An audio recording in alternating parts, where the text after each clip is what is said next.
할렐루야. 함께 하신 여러분들을 주님의 이름으로 축복합니다.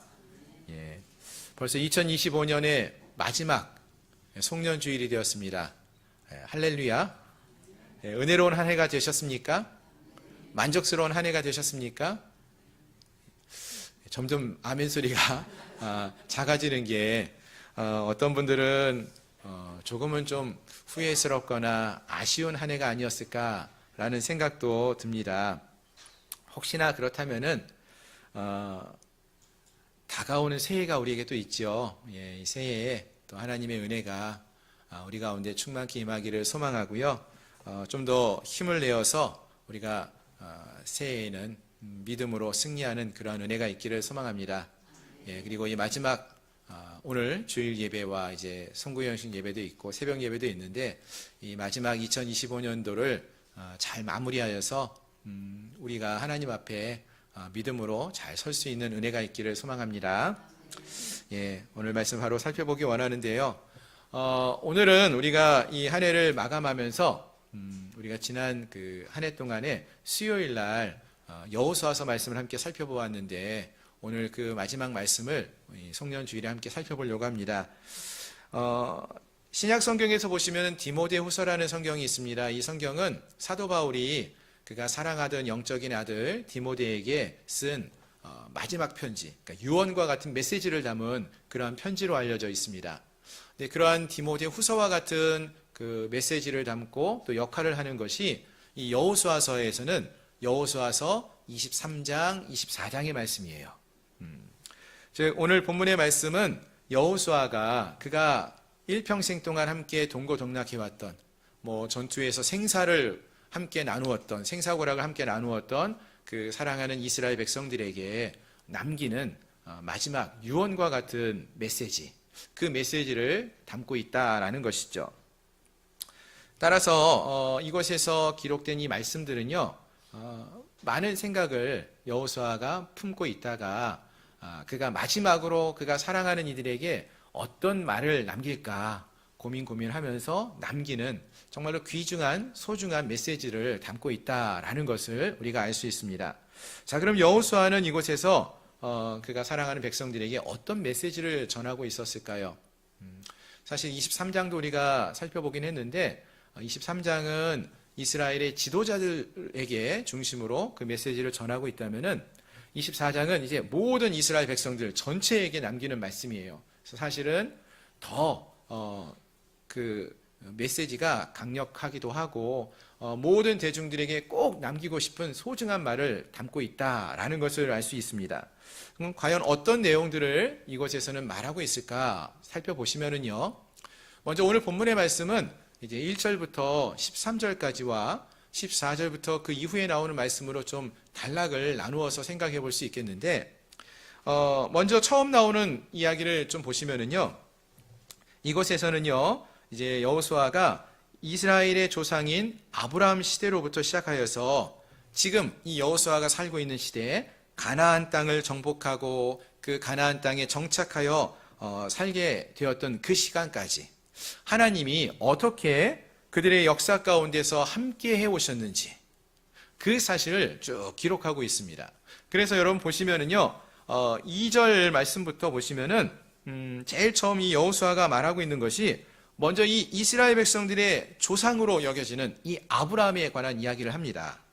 이 아브라함이 어떤 사람이었는지를 말해주는데요. 여러분 2절 말씀을 한번 눈으로 쭉 보세요. 여기서 보시면은 아브라함의 아버지, 그러니까 아브라함의 아버지가 데라라는 사람인데요. 이 데라가 어떤 인물인지를 말해줍니다. 이 데라가 어떤 사람이라고 말하냐면은 이 데라가 강 저편에서 우상을 섬겼던 인물이었다. 이런 이야기를 해요. 조금 좀 의아하지 않습니까? 우리 가족을 다른 사람들에게 소개할 때에 어떤 분이라고 소개하고 싶습니까? 우리 가정은 어떠한 우리 가문에 유명한 분이 있습니다. 우리 가문 이렇게 훌륭한 가문입니다. 이런 이야기를 하고 싶어 하지 않습니까? 근데 지금 이 여호수아는요, 자기의 조상의 이야기, 아브라함의 이야기를 하는데 제일 먼저 하는 이야기가 우리 조상 아브라함 아버지 데라가 원래 우상을 섬기던 사람이었습니다. 이런 이야기를 해요. 누가 우리 조상이 어떠한 조상인지 안 좋은 이야기를 먼저 해달라고 한 것도 아닌데 스스로 이러한 조금은 부끄러운 밝히고 싶지 않을 수 있는 그러한 이야기를 밝히고 있다라는 것이죠. 왜 그럴까요? 뭐 우리 표현을 하면은 우리 조상들이 원래는 무당의 가문, 다른 우상을 열심히 섬겼던 분입니다. 이런 이야기를 교회 안에서 신앙인 사람들에게 이야기하고 있다는 거예요. 좀 이상하지 않습니까? 무엇을 얘기하고 있는 것이냐라는 것은요, 일단 이곳에서 여호수아는요, 지금 이 모든 것이 하나님의 은혜였다라는 사실을 밝히고 있는 것입니다. 즉, 우상을 섬기는 자의 아들이었던 그 아브라함을 이끌어내셔서 이 이스라엘 백성들의 민족의 조상으로 선택하신 것, 그것은 이 아브라함이 뭔가 선한 일을 많이 해서가 아니라 전적으로 하나님의 은혜였다라는 사실을 말해주는 것입니다. 그가 똑똑하고 잘나서 이런 선택을 한 것이 아니라 자랑할 것이 하나도 없는 그러한 사람을, 그러한 조상을 하나님이 선택하시고 그 씨를 번성하게 하셔서 이렇게 많은 이스라엘 백성들이 선택되어지고 이렇게 이루어질 수 있었다라는 것을 말해주는 것입니다.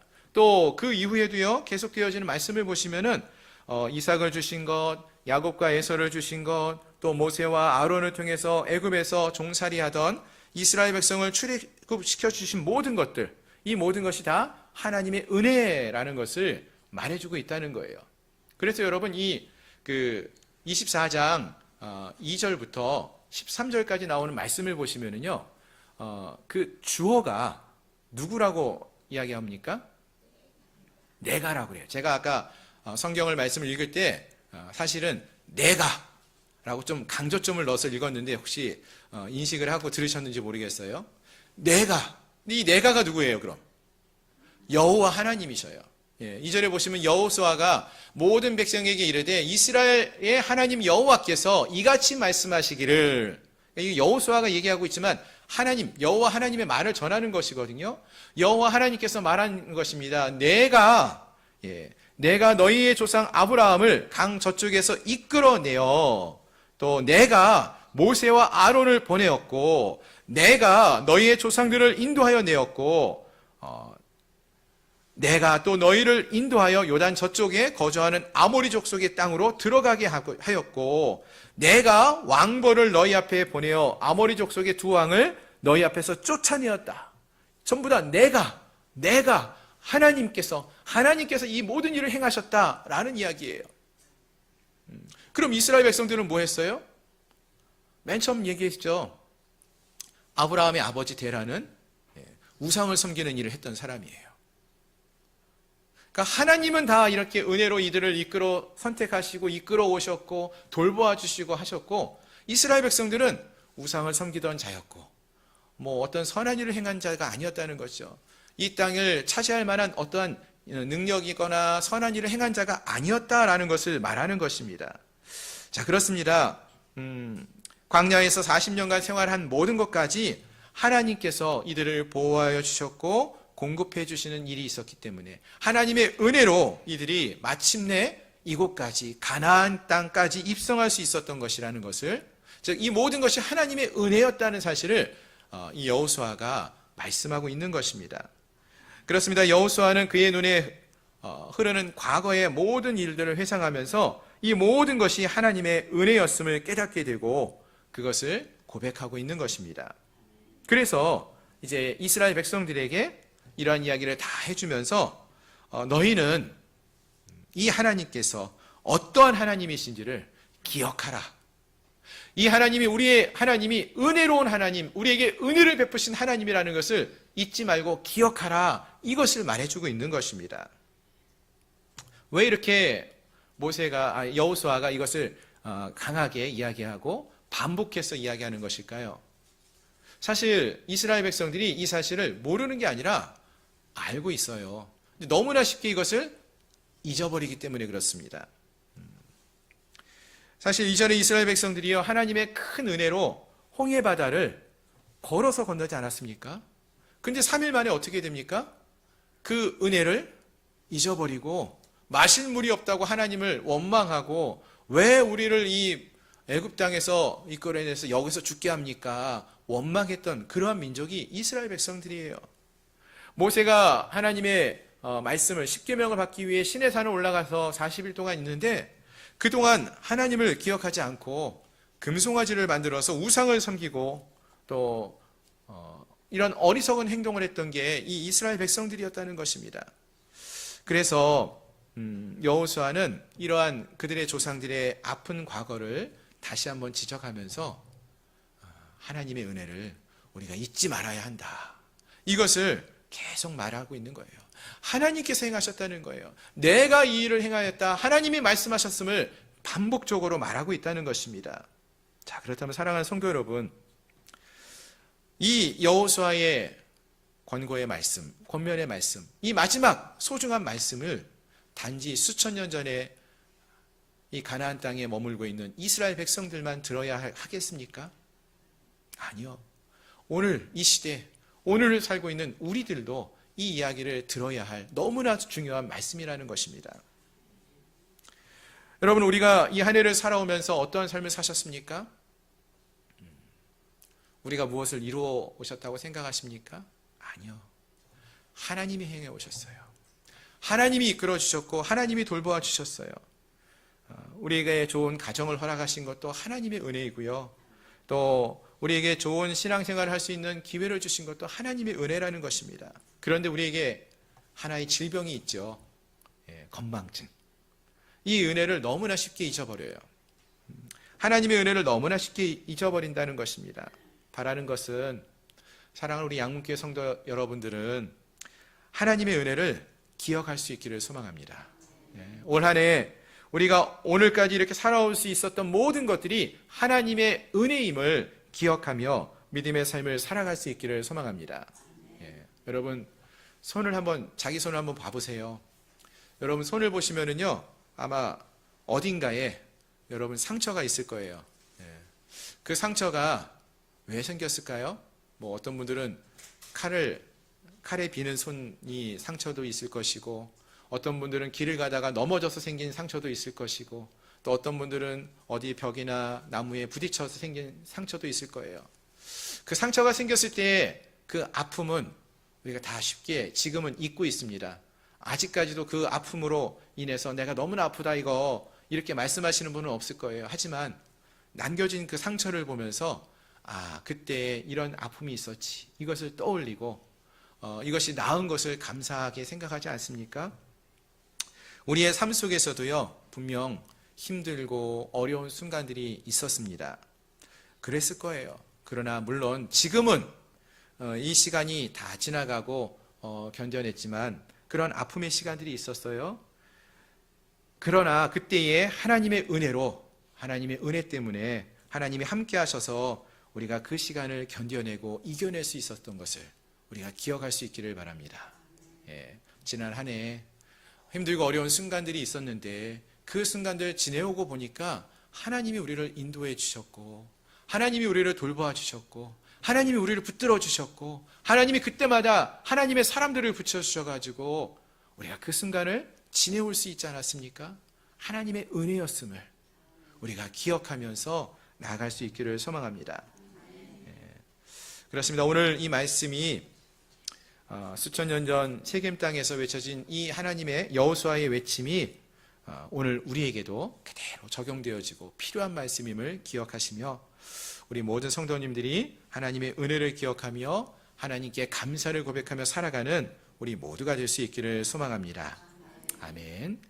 또 계속해서 말씀을 보시면은요, 이제 오늘 본문 14절 이하에서는 이제 또 두 번째 단락을 생각해 볼 수 있는데, 앞에서는 사실은 내가라는 주어가 좀 많이 눈에 들어왔는데, 이 14절부터 보시면은요, 또 하나 반복돼서 나오는 단어가 있어요. 어떤 단어가 눈에 좀 많이 띄시나요? 섬기다라는 단어가 반복해서 나오죠. 먼저 14절 말씀을 한번 보시면은요, 그러므로 이제는 여호와를 경외하며 온전함과 진실함으로 그를 섬기라. 너희의 조상들이 강 저쪽과 애굽에서 섬기던 신들을 치워버리고 여호와만 섬기라. 아멘. 예. 자, 여기서 짧은 한 구절인데도요, 섬기다라는 이러한 단어가 여러 번 반복해서 나타나고 있음을 알 수 있습니다. 예. 이제 그 14절 이하에서만 쭉 보시면 한 15번 이상 섬기라, 섬기다, 뭐 이런 단어가 반복해서 나와요.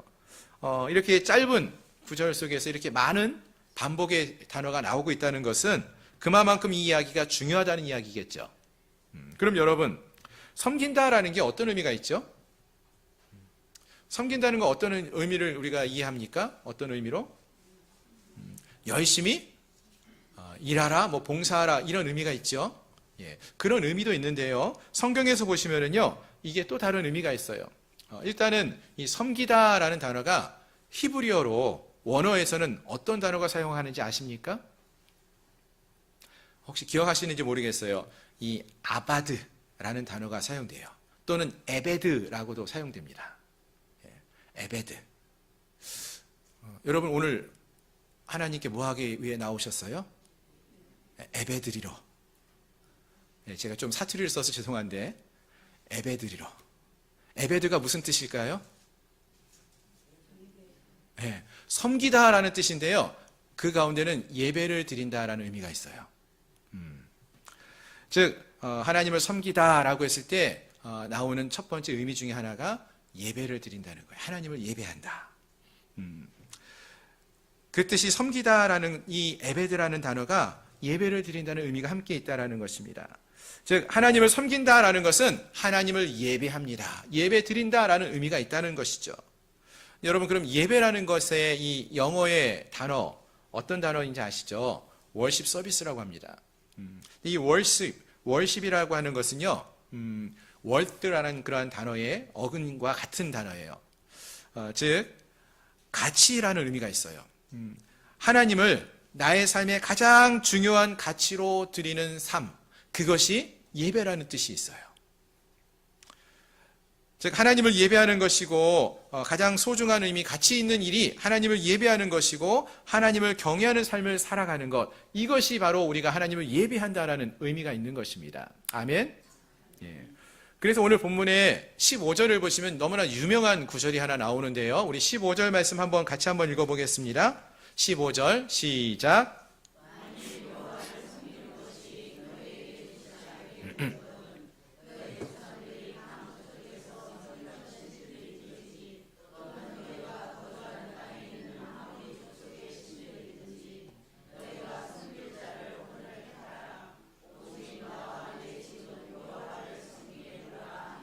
아멘. 아멘. 자, 여기 보니까요. 여호수아가 말합니다. 너희가 섬길 자를 오늘 택하라. 오직 나와 내 집은 여호와를 섬기겠노라. 이렇게 고백해요. 아멘.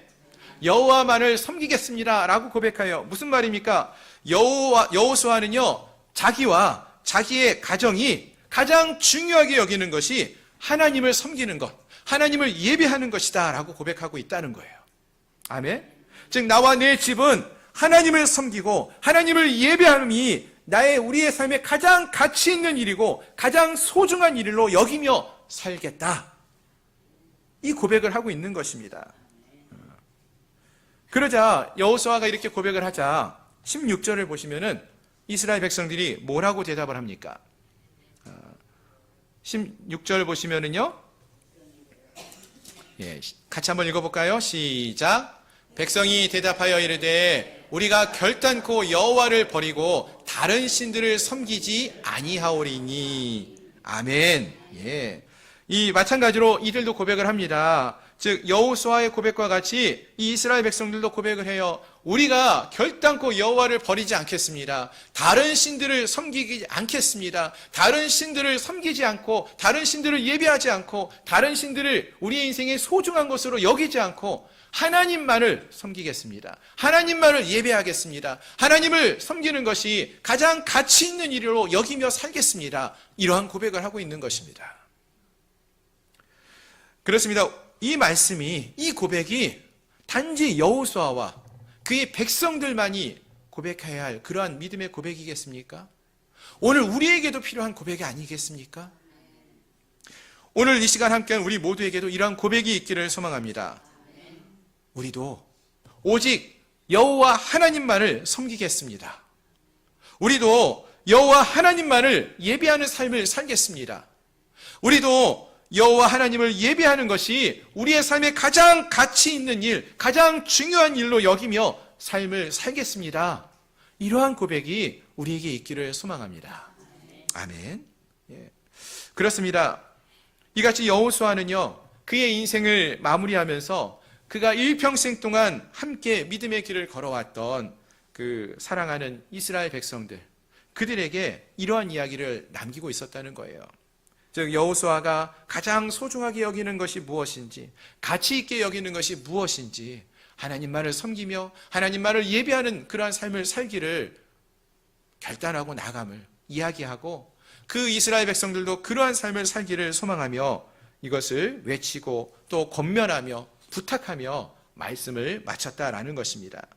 바라는 것은 이 여호수아가 세겜에서 이스라엘 백성들에게 전했던 이 말, 여호와 하나님만을, 하나님의 은혜를 기억하고 그 하나님만을 섬기고 하나님만을 예배하며 소중히 여기며 삶을 살아가기를 바란다는 이 외침이, 이 당부가 오늘 우리에게도 그대로 전해지고 우리도 그 말씀을 듣고 그런 믿음의 삶을 살아갈 수 있는 저와 여러분들이 될 수 있기를 주님의 이름으로 축원합니다. 아멘. 자, 이와 같이 이제 여호수아서 말씀이 이러한 여호수아의 당부로, 권면으로 마치게 되어집니다. 앞에서 말씀을 드렸지만 지금까지 우리가 이렇게 이 여호수아서의 말씀을 쭉 살펴보았는데요. 이 여호수아서를 그래서 한번 쭉 정리 한번 해보면 좋겠는데요. 이 여호수아서를 생각해 보면은 이 여호수아서는 하나님께서 여호수아와 이스라엘 백성들에게 약속하신 땅을 허락하시는 그 이야기를 그리고 있습니다. 한마디로 요약을 하면은 여호수아서는 정복과 정착에 관한 이야기다, 이렇게 말씀을 드려요. 즉 하나님이 허락하신 약속의 땅을 이들 이스라엘 백성들이 하나님의 은혜로 정복하는 이야기, 그게 이제 여호수아서 앞단락에 나오는 이야기였고요. 그 후에는 지파별로 그 땅을 분배받아서 정착하게 되는 이야기가 이 후반부에 나오는 이야기였습니다. 자, 그리고 여기서 이들이 받은 이 땅, 정복하게 되는 이 땅을 성경은 뭐라고 말하냐면 약속의 땅, 하나님이 약속하신 땅 또는 축복의 땅이라고 말을 합니다. 가나안 땅을 축복의 땅이라고 말을 해요. 또 그리고 이제 우리 여호수아서 23장 마지막 절 15절 16절에서 보시면은 여호수아는 이 땅을 아름다운 땅이라고 이렇게 말하기도 합니다. 아름다운 땅. 예. 근데 여러분, 우리 권사님들 중에는 성지순례 같이 갔다 오신 분도 계시는데, 이스라엘 성지순례 가보시면은요, 그 땅이 어떠한 땅들이 있습니까? 물론 여기서 말하는 어떠한 아름다운 땅, 축복의 땅, 이런 메시지와 같이 기름진 땅, 너무나 비옥한 그런 땅도 있어요. 그런데 그 중에는 다녀보면은요, 유대 광야와 같은 곳은요, 벌판이에요. 비옥한 땅이 아니에요. 황무지와 같은 곳입니다. 남쪽으로 가도 네게브라는 곳도 그러하고요. 그런가 하면 또 샤론 평야 쪽에 가보면은요, 여기는 발이 쑥쑥 빠지는 늪지와 같은, 늪지는 아니지만 그렇게 아무 쓸모없는 그런 땅들도 있어요. 그리고 대부분의 이스라엘 땅은요, 이제 중요한 도시들이 어디 위치하고 있냐면은 해발 800m 정도 되는 산지에 도시들이 다 있어요. 베들레헴, 헤브론, 예루살렘, 세겜, 베델, 다 이게 평지에 있는 그런 땅이 아니라 해발 800m 되는 산맥에, 산지에 있는 그런 도시들이에요. 그러니까 사실 이 가나안 땅은 어떤 곳이냐면은요, 아주 평평한 그런 비옥한 땅이라기보다는 산지도 많고, 그리고 비옥하지 못한 그러한 광야와 같은 곳도 많은 그러한 땅이라는 것입니다. 그런데 왜 여호수아서에서 여호수아는 그 땅을 축복의 땅이다, 이렇게 설명도 하고 특별히 아름다운 땅이라 이렇게 말하는 것일까요? 사실 여호수아와 그 백성들이 지난 수십 년 동안 이 지역을 걸어 다니면서 어떤 일을 행해왔냐면 전투를 벌여왔어요. 전쟁을 해왔어요. 이스라엘 백성들이 밟고 지나온 이 땅은 치열한 전쟁이 있었던 땅이고요. 이러한 전쟁이 있었기 때문에 편히 쉬지도 못하는 그러한 땅이었습니다. 그런데 여호수아서 23장 15절 16절에 보시면은 그 땅이 아름다운 땅이다 이렇게 말하고 있습니다. 왜 여호수아가 그 땅은 이렇게 아름다운 땅이다 이렇게 말하는 것일까요? 그 이유를 오늘 본문과 연관해서 생각을 해보면 좋겠는데요. 여호수아가 백성들에게 24장에서 무엇을 말했습니까? 두 가지를 말했다고 했어요. 하나는 기억하라는 거예요. 기억하라. 하나님이 어떠한 은혜를 베푸셨는지, 어떻게 우리와 함께 하셨는지 기억하라고 했습니다. 하나님께서 가나안 땅으로 이스라엘 백성들을 어떻게 이끌어 오셨고 싸워주셨고 승리케 하셨는지 어떠한 은혜를 베푸셨는지를 잊지 말고 기억하십시오. 이 이야기를 해왔어요. 즉 이 땅에서 이스라엘 백성들이 하나님의 은혜를 경험한 것을 잊지 말고 기억하라는 것입니다. 크고 두려운 아낙 자손들을 물리쳤고요. 그 땅을 헤브론을 차지하게 된 것, 이 모든 것이 하나님의 은혜로 이루어진 일이고 그래서 바로 이 땅, 축복의 땅, 약속의 땅에서 경험한 일이라는 것을 잊지 말고 기억하라고 했습니다. 그리고 두 번째로 여호수아가 백성들에게 당부했던 내용이 무엇이었습니까? 섬기라. 예배하라는 거예요. 여러분, 하나님을 섬기는 것이요, 무거운 짐이 아닙니다. 여러분, 하나님을 섬기는 게 무거운 짐이십니까? 아니에요. 주님의 말씀에 순종하며 나아갈 때에, 주님을 예배하고 섬길 때에 우리는 그곳에서 살아계신 하나님을 만나게 됩니다. 하나님이 일하시는 것을 보고 경험할 수 있게 된다는 것입니다. 하나님이 말씀하셔서 이스라엘 백성들이 가나안 땅에 들어와서 제일 먼저 한 일이 무엇입니까? 여리고성을 어떻게 했어요? 7바퀴 돌았어요. 섬겼어요. 하나님 말씀대로 순종했어요. 힘들었습니까? 그 일의 결과가 뭐예요? 하나님이 행하시는 놀라운 일, 여리고성이 무너지는 일을 경험하지 않습니까? 하나님 말씀대로 순종하며 나갈 때에 하나님의 놀라운 은혜를, 하나님이 행하시는 놀라운 일을 경험하게 된다는 것입니다. 그렇습니다. 그래서 이 가나안 땅이요, 아름다운 땅이고 축복의 땅이라고 불릴 수 있는 것이고요, 불릴 수 있다라는 것입니다. 바로 그곳에서 하나님을 만나고 하나님이 베푸시는 은혜를 경험할 수 있기 때문에 그곳이 축복의 땅이라고, 아름다운 땅이라고 불릴 수 있다라는 것입니다. 그리고 여호수아가 이 사실을 알았기 때문에 그의 백성들에게 마지막으로 당부하는 것이, 하나님이 지금까지 어떻게 우리와 함께 하셨고 어떠한 은혜를 베풀어 오셨는지를 기억하라고, 그리고 그분을 섬기고 그분을 예배하고 그분을 섬기는 일이 가장 소중한 일로 여기며 살아가는 것이 결코 헛되지 않다는 것, 그곳에서 하나님을 만날 수 있다는 것, 하나님의 은혜를 경험할 수 있음을 잊지 말라고, 그 하나님을 섬기라고 말하고 있다는 것입니다. 자, 그렇다면 사랑하는 성도 여러분, 우리는 어떻습니까? 지난 한 해 우리 어떠한 삶을 살아오셨나요? 물론 우리의 삶 속에서도요, 좀 세상이 말하는 성공하는 삶, 학교에서 공부를 해서 좋은 성적을 거두는 삶, 모든 일들이 잘 풀려가서 옥토와 같은 삶을 경험하는 삶, 기름진 땅을 경험하는 그러한 삶을 사는 분들도, 시간들도 있었을 것입니다. 하지만 또 때로는 너무나 힘이 들고 어려워서 왜 내 인생은 이렇게 맨날 무거운 짐을 지고 살아야만 하는가, 원망도 생기고 또 한탄도 생기는 그러한 삶을 살았던 경험도 있지 않습니까? 왜 내가 저 사람을 만나서 이렇게 힘들고 어려운 시간을 살아야만 하느냐, 이런 마음이 들 때가 있지 않습니까? 네, 여러분 기억하십시오. 우리가 그 시간 속에서요, 힘이 들고 어려워서, 그래서 하나님을 찾고 구하게 되고 하나님을 만나게 되었다면요, 그곳은 우리에게 주어진 아름다운 땅이라는 것입니다. 그곳은 하나님이 우리에게 주신 축복의 땅이 된다는 것입니다. 아멘. 왜요? 앞에서 말씀드렸지만 우리에게 허락된 이 모든 시간들, 그곳이요, 힘들고 어려워서 우리가 하나님을 찾고 하나님을 구하지 않습니까? 그래서 하나님을 만날 수 있다면은 그곳이 바로 아름다운 땅이라는 거예요. 하나님이 어떻게 우리를 이끌어 오셨는지 그곳에서 우리가 만날 수 있지 않습니까? 그래서 그곳이 축복의 땅이라는 것입니다. 하나님을 만나고 하나님의 은혜를 누리며 하나님을 섬기고 하나님을 예배할 수 있는 곳, 그곳이 바로 우리에게 주어진 아름다운 땅이고 우리에게 허락된 축복의 땅이라는 것입니다.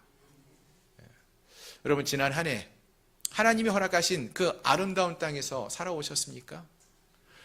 내 힘만으로 아둥바둥하며 살아간다면 그곳은 축복의 땅이 아니고 아름다운 땅이 아닐 수 있어요. 하지만 그곳에서 하나님을 찾고 구하고 붙들고 간구하며 나가며 하나님의 행하시는 일을 경험했다면 그것이 바로 우리에게 허락한 축복의 땅이고 아름다운 땅이 됨을 믿으시길 바랍니다. 그곳에서 하나님을 인정하고 하나님을 만날 수 있는 그러한 은혜가 있기를 소망합니다. 더 나아가서 민수기의 말씀을 보시면은요, 하나님은 하나님이 주신 이 땅에 대해서 악평하지 말라고 말씀도 하셔요. 민수기 14장 말씀을 보시면은요, 이스라엘의 12정탐꾼 이야기가 나옵니다. 12명의 정탐꾼들이 가데스 바네아에서 가나안 땅을 정탐하러 가요. 그리고 돌아와서 12명의 정탐꾼 중에서 여호수아와 갈렙, 이 두 정탐꾼들이요, 돌아와서 보고를 하는데 뭐라고 말을 하는가 보면은 그 땅을 심히 아름다운 땅이라고 말을 해요. 그러니까 여호수아는요, 정탐꾼으로 가나안 땅 정탐할 때부터 그 땅이 아름다운 땅이라고 말하고요, 나이가 많아서 24장에서도 23장에서도 아름다운 땅이라고 고백을 해요. 그런데 다른 10명의 정탐꾼들을 보면은요, 그 땅에 대해서 뭐라고 말을 하는가 하면은요, 그 땅에는 네피림의 후손인 아낙 자손의 거인들을 보았다라고 하면서 우리가 그 땅 들어갈 수 없습니다. 왜 우리에게 이런 땅을 허락하셔가지고 애굽 땅에서 우리를 불러내셔가지고 왜 우리를 죽음에 이르게 합니까? 이렇게 악평을 해요. 그런데 하나님께서는요, 그런 이스라엘 백성들에게 그 땅에 대해서 하나님이 너희에게 주기로 한 그 약속의 땅에 대해서 악평하지 말라고 하셔요. 그러면서 악평을 한 자들은 재앙으로 죽음에 이르게 하겠다, 이렇게 말씀하십니다. 그리고 실제로 이 이스라엘 백성들, 그 땅에 대해서 악평을 했던 이 모든 사람들이 광야에 40년 동안 다 죽음에 이르게 되지 않습니까? 자, 그렇습니다. 사랑하는 성도 여러분, 오늘 우리가 이 여호수아서 말씀을 정리하면서 하나님이 우리에게 허락하신 이 땅이 아름다운 땅인 것을 기억하고 또 바라며 나갈 수 있기를 소망합니다. 즉, 우리에게 주어진 모든 것은 그것이 힘들고 어려운 상황이든지 쉽고 편안한 길이든지 거기서 우리가 하나님을 만날 수 있고 하나님의 은혜를 경험하며 하나님을 기억하며 믿음의 삶을 살게 된다면은 그곳이 바로 하나님이 우리에게 허락하신 아름다운 땅이고 축복의 땅이 된다는 것을 기억할 수 있기를 바랍니다. 올 한 해도 하나님이 우리에게 주신 은혜를 기억하며 감사를 고백하며 나갈 수 있기를 바랍니다. 하나님 내게 주신 모든 것이 하나님이 내게 주신 축복의 땅임을, 아름다운 땅임을 고백하며 살아갈 수 있기를 바랍니다. 그리고 그곳에서 신실하신 하나님을 만나고 그분 곁에 머무르며 그분이 우리에게 부어주시는 은혜를 기억하며 잊지 말고 기억하며 그 하나님 말을 경배하며 섬기며 나가는 진정한 예배자로, 하나님을 섬기는 자로 믿음의 삶을 살아갈 수 있는 저와 여러분들이 될 수 있기를 소망합니다. 기도하겠습니다.